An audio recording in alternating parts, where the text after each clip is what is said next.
il rentrait du travail tout simplement, il était arrêté, attendait sagement que le feu passe au vert, et puis il a pris une voiture dans le dos à plus de 100 km/h. Voilà.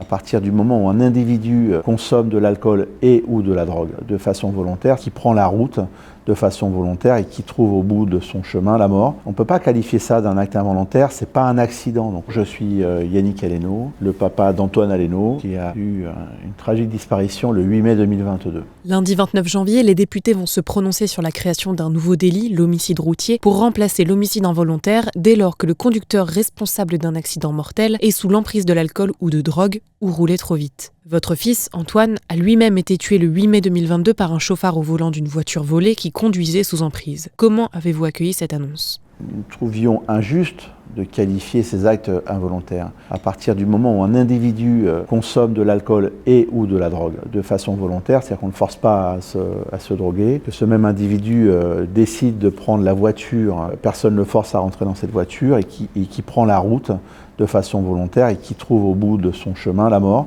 On ne peut pas qualifier ça d'un acte involontaire, c'est pas un accident, donc on est bien loin de la personne qui prend le soleil dans les yeux et qui fait un mauvais geste et qui tue quelqu'un. Et je pense qu'il est important que le droit évolue en même temps que la société. Donc on a accueilli ça avec beaucoup de satisfaction. Antoine, je pense que c'était le représentant de cette jeunesse qui a envie de s'en sortir, envie de bosser, envie de vivre, envie de rigoler.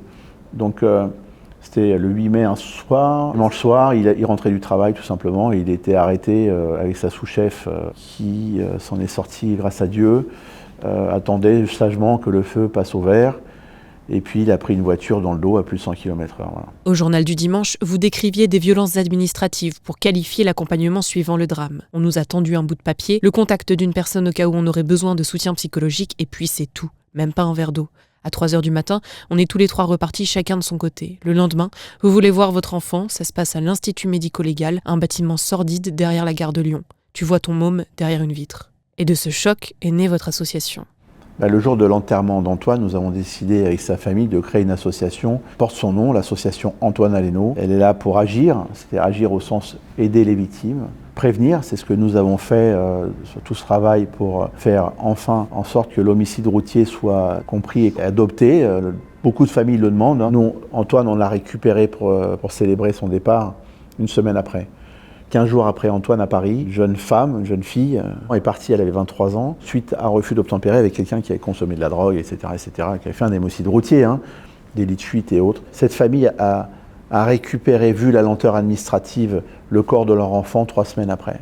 Comment peut-on faire son deuil dans ces conditions-là ? En 2019, on estimait à 731 le nombre de personnes mortes dans un accident impliquant un conducteur sous emprise de l'alcool ou de stupéfiants, soit 23% de la mortalité routière totale. C'est considérable. Comme c'est des actions, je dirais, individuelles et éparpillées, on ne se rend pas compte de la masse. L'année dernière, c'est 7 fois le Bataclan des enfants qui sont partis. En fait, tout me met en colère. À chaque fois, je vois encore tous les jours 3-4 enfants partir, ça me met en colère. Ça me met en colère parce que je les appelle, pour moi, c'est des perles de la République. Et donc, quand on coupe le cordon de la perle de la République, les perles tombent une à une sur un trottoir et c'est insupportable. Donc ouais, ça me met très en colère. Je pense que cette loi n'est pas symbolique. Cette loi, elle a aussi un effet extrêmement préventif. Je vous donne un exemple. Je reçois des clients l'autre jour qui se sont retrouvés un week-end chez eux en Normandie avec des copains. Donc ça fait partie de la vie. On vit ensemble, on boit ensemble. Mais le fait d'entendre parler d'homicide routier les a fait prendre un autre comportement, le comportement de la sagesse. Et ils se sont dit, moi je ne suis pas un criminel. Je ne vais pas prendre la voiture ce soir parce que j'ai bu. Et je sais que j'ai bu. Et je sais qu'au bout, je peux faire du mal. Donc, ils ont pris des taxis, ils sont rentrés chez eux, ils ont dormi tranquillement, ils sont revenus chercher les voitures le lendemain. Donc, cette loi, elle a un effet important, je crois, sur l'avenir de nos gamins, que de comprendre que ça peut arriver à tout le monde demain matin, à n'importe qui. Aujourd'hui, il faut effectivement doter le code pénal d'un outil moderne, actuel, qui permettra effectivement de faire prendre conscience qu'une voiture, ça peut être aussi dangereux que tout autre outil. On est en train de dire, responsabilisons un peu notre société. Il y a tellement de départs sur la route qu'on considère ça comme quelque chose de courant et normal. Moi, je me bats contre cette normalité. Je trouve aussi anormal que les auteurs des faits aient tout à leur disposition. Dès le première minute, ils sont accompagnés, alors évidemment au commissariat, ils sont accompagnés par des docteurs, pour savoir s'ils vont bien, accompagnés par des psychologues, etc., etc. De l'autre côté, vous avez des victimes qui, eux, n'ont rien. Mais quand je dis rien, c'est absolument rien.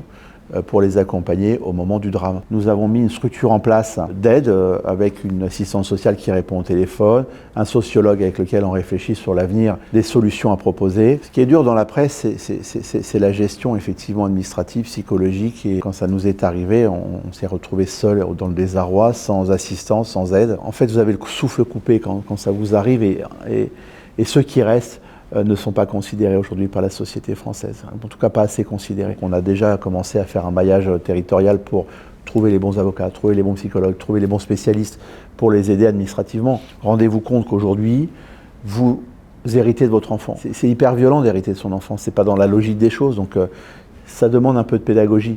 Ce qui peut apaiser, moi j'ai beaucoup de chance d'avoir une famille, d'avoir aussi beaucoup de clients qui m'ont amené beaucoup d'amour, d'être très encadrés pour mener nos actions.